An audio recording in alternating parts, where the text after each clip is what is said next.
Ooh, pick up your phone and call everyone from your best friend to your grandmama's ex from high school, because we are about to bring you season 2 of the most invigorating, captivating, intoxicatingly addicting, because of how great we are at predicting show in all of WTOP 10 TV.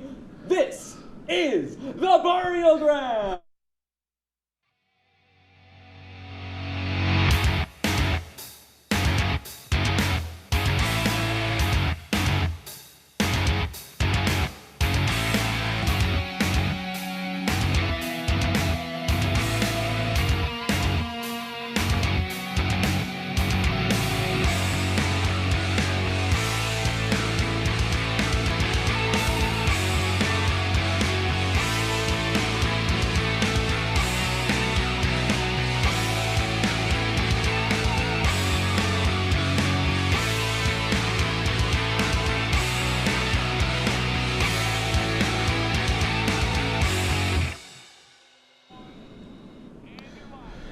In the words of Mace, Diddy backup artist, welcome to the Burial Ground. My name is Clyde Anderson, and here with me is my co-host, Jack Franzino. Jack?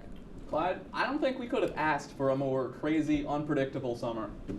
So here we have what happened since the last edition of the Burial Ground. Number one, we had Naomi and Sasha Banks took their ball, and they walked out due to creative differences. Number two, Chairman of the Board, Vincent Kennedy McMahon, had been relieved of his duties of the WWE. And number three, the AEW media scrum. Jack, what's up? Yeah, there's so much to talk about, but starting off first with the most major wrestling events that took place since we've been gone, the women's tag team champions actually walked out due to creative differences, and we haven't seen them since. That's right. Numerous reports have been coming out claiming that Vince McMahon was set on having them shine as single competitors, despite them holding the tag team goal. And building to the Hell in a Cell, Sasha Banks was going to challenge Ronda Rousey. Was it for like the AEW World Championship? No, that one was just going to be a regular match. But yeah, okay. Then Naomi. But it was supposed to originally face Bianca Belair for the Raw Women's title. The worst part is they both were supposed to lose. Could you believe that? I mean, knowing how Vince McMahon used to book WWE, absolutely, I could believe that. But yeah, it was a horrible idea. And for whatever reason, Vince was just never able to make the women's tag titles feel more important than they are. Wherever there had been a lack of proper tag titles, lack of proper feuds, or recklessly breaking up some of their only legit women's tag team, the frustration with the entire division was clearly built up from the Boston Globe, which is Naomi and Sasha. Do you find their decision to be justified and Vince McMahon stepping down? Yeah, well, I would believe so, yeah. It's definitely something that has taken the wrestling world by storm, and the Sasha and Naomi situation it makes a lot of sense, because they were just not able to get proper booking ever. Right. Like they were and going back in the history of the women's tag team titles, we've never really seen the tag titles being booked legitimately, like with actual tag teams. Like you said, they broke up so many of the actual legit tag teams. There were never any actual feuds, and they decided with the tag team champions that the best way to do it was to put them in singles feuds going into Hell in a Cell. That is not helping the tag team division. That is not helping the women's division. It's just taking all of the women and putting them in one TV segment instead of having multiple storylines within the women's division. And that's really Vince McMahon, towards the end especially, was really struggling with giving women proper storylines on a consistent basis. And yeah, it's really justified. I am very happy that they did it. And after they did walk out, that kind of ended up leading to Vince McMahon stepping down, right? Yeah, exactly. So with the justification of Vince McMahon misconduct coming out, this has prompted having a new co-owners of the WWE, Nick Khan and Vince McMahon's daughter, Stephanie McMahon Levesque. New additions also include Triple H, aka Paul Levesque, as the company's creative operator of the WWE, as well as new fresh air in the company with him as the lead in charge of the creative. So how do you feel about HHH as the CCO of WWE? Well, Triple H being the new creative or the new director of creative control is a major step in the right direction for wrestling. This is something that I don't think wrestling fans were necessarily expecting anytime soon, but it's something that we all appreciate. And we'll have plenty of time to talk a lot more about all of the impact of Triple H and his creative control in WWE. But I think the bottom line is Sasha and Naomi, just to stick with that for right now, Sasha and Naomi have to show up eventually, and I want to just shout that out because the fact is, with this new tag team of Damage Control now winning the tag gold with Dakota Kai and Io Sky, that is finally like one actual tag team that Sasha and Naomi, Boss and Glow could show up in return, and then they could set up an actual feud for them. That sounds like a plan. But at the same time, it's going to be incredible no matter what they do. Sasha and Naomi are two incredible athletes, and even though there's a lot of uncertainty with them right now, I think it's only a matter of time before they show up again. Hey, they may be throwing hints that Sasha may be going to New Japan Pro Wrestling and having a match. So, of course, we can't ignore the returns, and as we will disclose that when we come back from break. Stick with us. Hi, I'm Megan. And I'm Donna. And this is the Sunset Show. Grab your low-rise jeans because we're taking it back to the 2000s. Let's go, girls.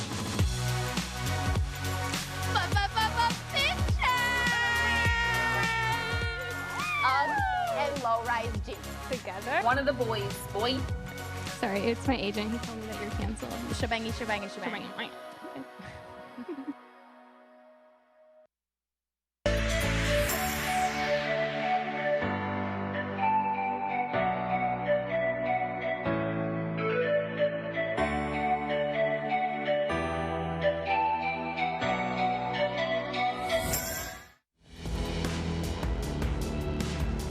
Welcome to the burial ground. The most must-see talk show in all of sports entertainment.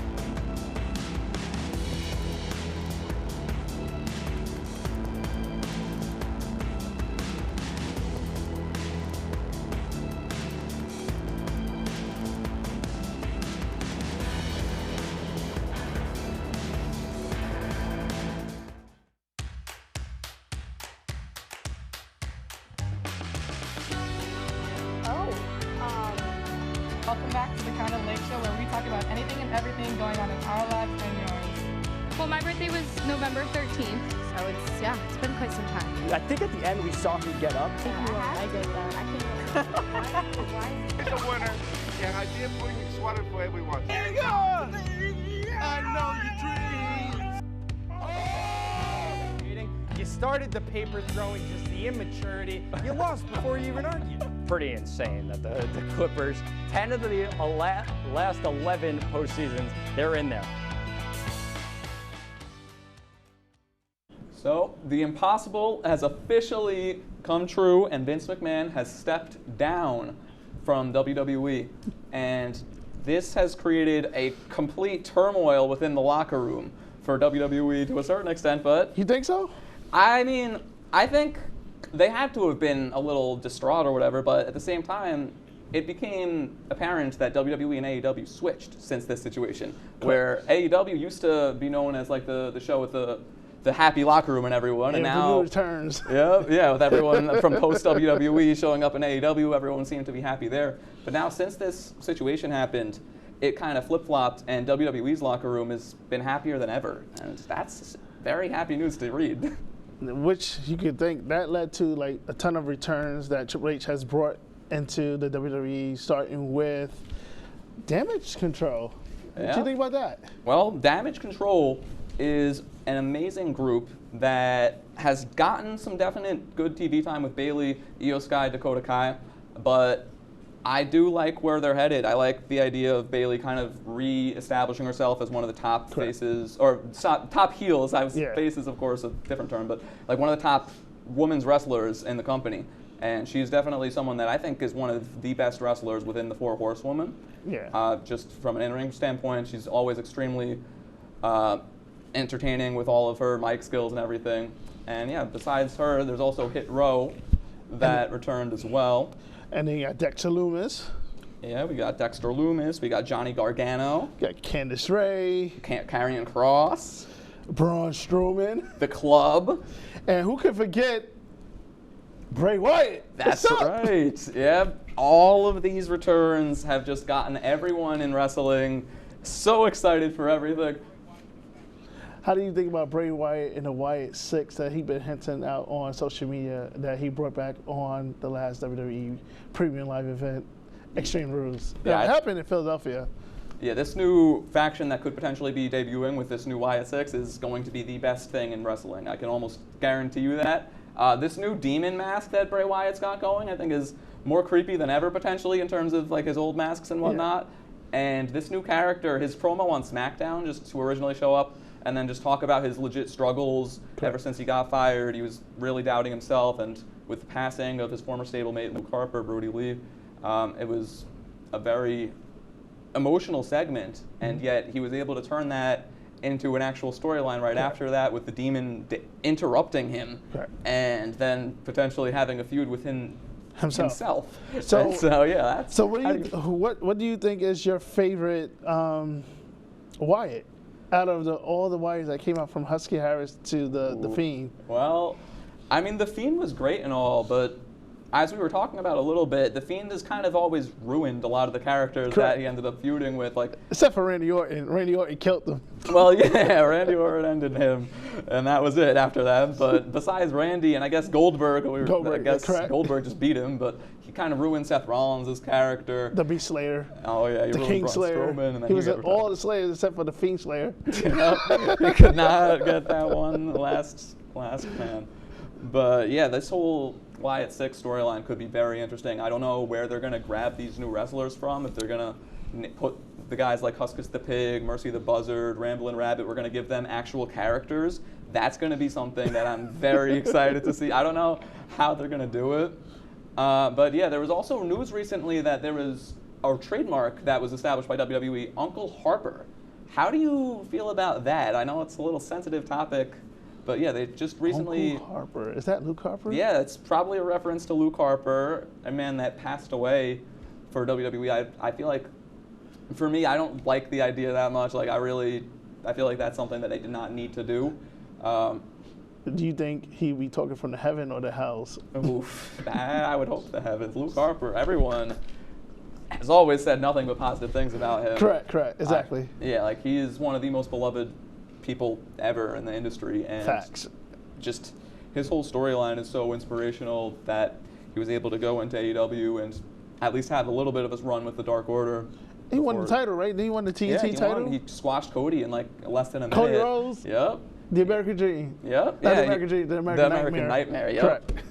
Yeah, he was actually given that run, and like they gave him a very big win against Cody Rhodes, who of course is one of the major stars in WWE now. So like, I like the idea for Uncle Harper to a certain extent, because like you can't forget about the past. Correct. So like you want to acknowledge it a little bit, but at the same time it's so on the nose that it's distasteful in my opinion. I just don't think that they need to be directly talking about it like that, where they have so many other things that they could do, like spooky things that Bray Wyatt could come up with, either new ideas or taking from some of his old ideas as well, that like there's just no reason for him to be taking or like using the name of Luke Harper. Yeah. How do you feel about Lesnar leaving and coming back during when Vince was relieved of his duties?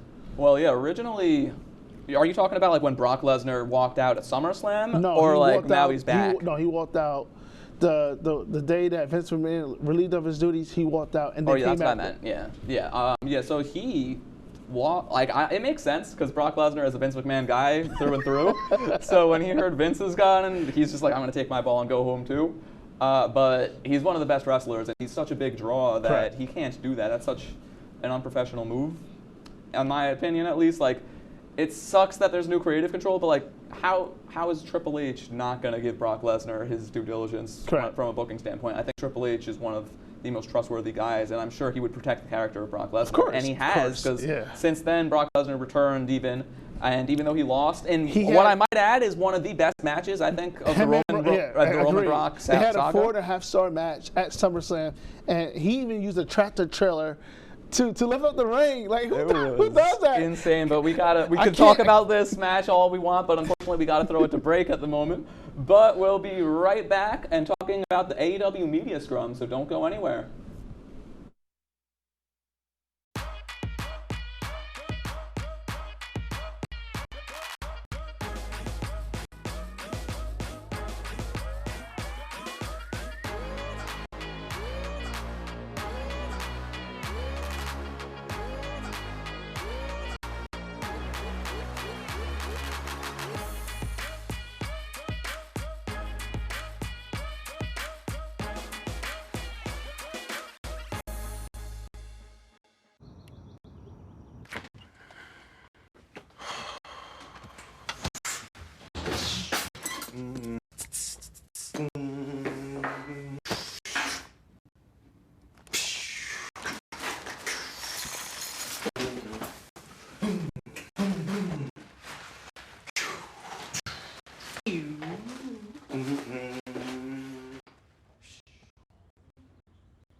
The central and midwestern U.S. averages more than 850 tornadoes each year, and lately, the number of floods has been rising in the region too. So chances are, there will be more twisters and floods near here again. And between school, sports, and social lives, chances are, you won't be with your kids when it happens. Will they know what to do? Red.gov/kids has all the educational tools and information to make the conversation easy. When the time comes, chances are they'll feel prepared, not scared. So talk with your family today. When I was in foster care, I never knew when I would have to move, so I always had my suitcase ready to go. Then one day, I was adopted. My new parents opened their hearts and home to me. My parents cook my favorite breakfast for me every morning. My parents take me on trips I never thought I would go on. They gave me a home and an even better reason to use that suitcase. My parents aren't perfect, but they're perfect for me. So welcome back to the Burial Ground. So let's talk about this AEW Media Scrum.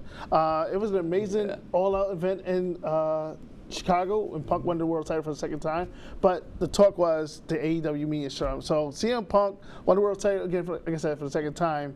And he went on the media tirade about the AEW culture, the locker room, and the executive vice president that he'd been treating, how the executive vice president has been treating the other talents and putting them the bullet, not the Bullet Club. Oh my God, just went blank. Omega and the Young Bucks. I'm sorry. Yeah. Yes, What is their actual segment? So they how the elite and they are the executive vice president. They put themselves over, get the world title, and then Punk went on and talked about how basically they spoke down on the company, Punk, and how he did all this in front of the company CEO. Furthermore, Punk told the media that they are full of crap if they reported something that wasn't true and then didn't get the correct source from Punk or any other wrestler.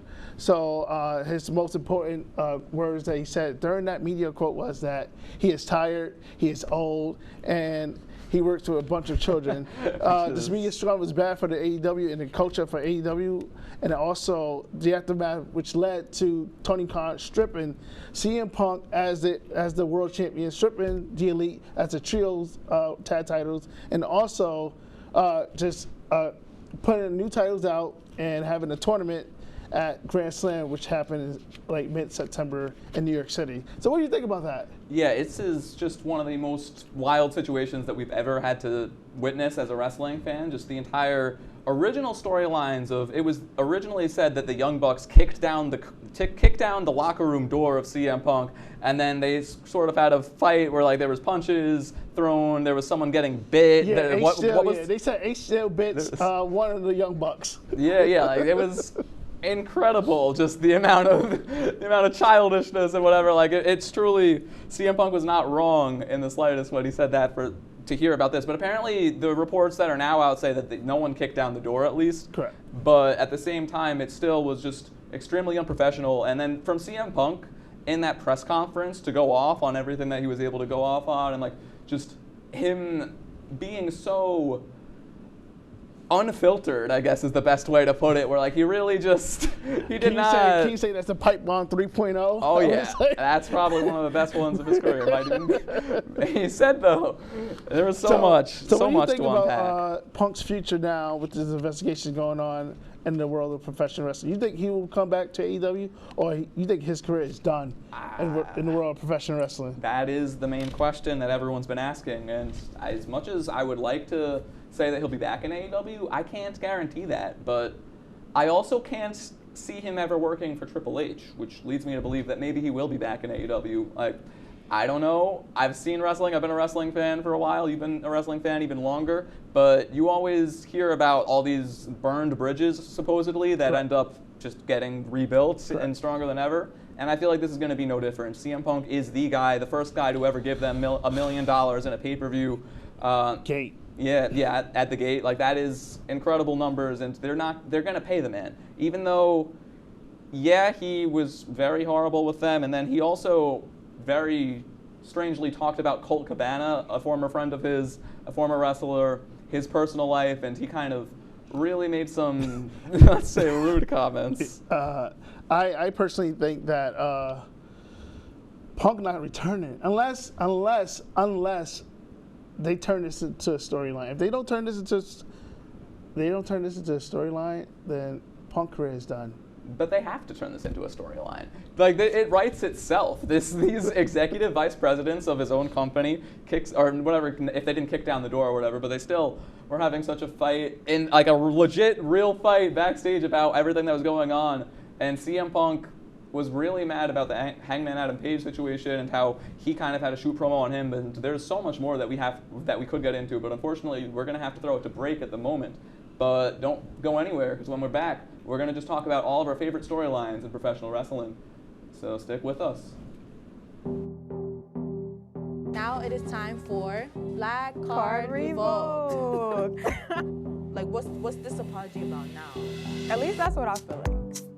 I don't know. I thought it was cute. You know? I thought it was too. Yeah. Okay, so what about this black lace ensemble? You did a little song. Yeah, I see it. You did a little something. Yes. I'm gonna figure it out though. But it won't breathe to the flag. Yeah.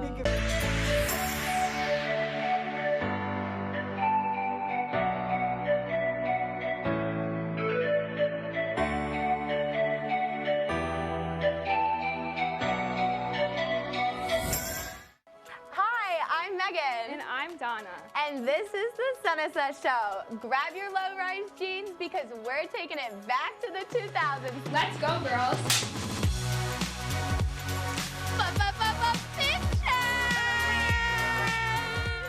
Uggs and low-rise jeans. Together. One of the boys. Boy. Sorry, it's my agent. He told me that you're canceled. Shebangy.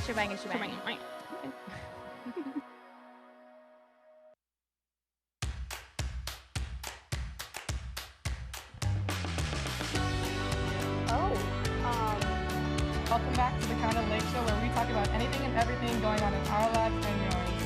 Well, my birthday was November 13th, so it's been quite some time. I think at the end we saw him get up. I get that. I can't. He's a winner, and I did bring a sweater for everyone. There you go! I know your dreams. You started the paper throwing, just the immaturity. You lost before you even argued. Pretty insane that the Clippers, 10 of the last 11 postseasons, they're in there. Welcome back, and while normally now would be the time for the burial of the week, this semester we're deciding to do things a little differently and shy away from that to be more positive. Of course. Yeah. So that's right. And speaking of positivity, what are some of your favorite moments in wrestling since the last show? Well, there's just been too many moments and feuds to choose from, but I think personally, I got to start out with the Judgment Day, because originally, the last time we were here, that was a faction created by Edge. Correct. And it was just Edge, Damian Priest, and Rhea Ripley. Correct. Yep. And then, since then, we've had Finn Balor get recruited. Finn Balor eventually joining after a lot of... He wasn't trying to join, and then he ended up joining. And then eventually, not only that, but as soon as he joined, he got everyone to turn on Edge. And it makes a lot of sense. I loved that because going back to Edge's history, he was the most untrustworthy guy in potentially ever. And so it makes sense why these guys, these rookies, would not want to stay around in a group with him. But since then, not only that, but they started to target Edge, they started to target the Mysterios, and they got Dominic Mysterio to turn on his own papa. And that right there is just beautiful storyline, storytelling. That just led Dominic to force Ray to go to SmackDown. That's right. He couldn't stick and then around. when he goes to SmackDown, he's about to quit. Yeah, almost. And then Paul Levesque, a.k.a. Triple H, was like, yo, let's talk. Let's get 5 minutes. Then come back out the locker room with an Intercontinental title shot opportunity. He wins the match. And then I guess next week he's going to face Gunther, which I think Dominic Mysterio is going to come in and interfere. Oh yeah, you already know. You already know. Yeah, well, there's no way Ray is going to just win the IC title from Gunther. Gunther had one of the best runs in all of the summer in his feud with Sheamus, getting a 5-star match, of course. God. That match was the best. Talk about it. I know you loved it. I forget it was at the event that was out of the America, of course. What was it actually called again? I don't know. It was in Cardiff. Yeah. That match was amazing. Like, you talk about a professional wrestling match, like throwback, like the '90s, like Brett and Shawn, or like Diesel and Brett, like one of those matches, or even Brett and Bob Backlund, like from the Survivor Series '94. It was a hard-hitting match. Thank God Meltzer gave it 5 stars. Deserved even more. It should have been even more, but people celebrate that match. I celebrate that match and revitalize Sheamus' wrestling career, especially with him and the Brawling Brutes. Yeah, I love this new Sheamus with his new faction and the Brawling Brutes. I think it's one of the best things that Sheamus has done in his entire career. And this is a former multiple-time world champion, United States champion. He's won everything but the Intercontinental title. Hall of Famer, future Hall of Famer, surefire. He had the ring, the Money in the Bank win. Or no, he didn't. No, he did win Money in the Bank. Royal Rumble, on Roman. On Roman. Yep. A Survivor Series. Yep. After Triple H did everything, did all the work for him. Paul Levesque always has his hands in for best for business. And I think it makes a lot of sense, actually, when Triple H took over, that Sheamus got such a new push and like a new spotlight shown on him, because I know ever since Sheamus was hired, like he had one of his first matches at WrestleMania, if not his first match, I think, was against Triple H. Yes. And yeah, Triple H was the guy that hired him. I remember